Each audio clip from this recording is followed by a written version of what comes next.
For the first time in months, data now showing inflation slowed down in April, but the inflation rate remains high at 8.3%.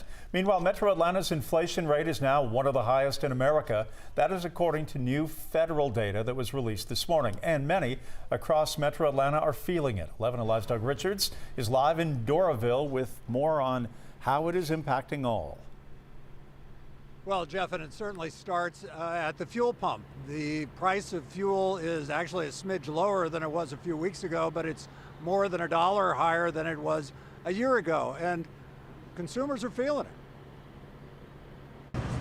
It's record diesel prices. Higher prices start with fuel, which lead to higher costs for businesses like Stacy Buchanan's sign company.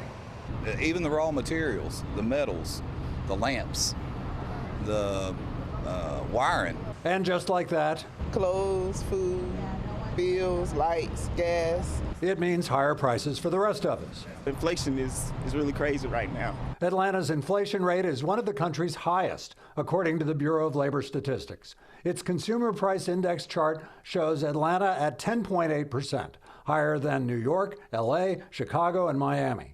Only Metro Phoenix has a slightly higher inflation rate than Atlanta.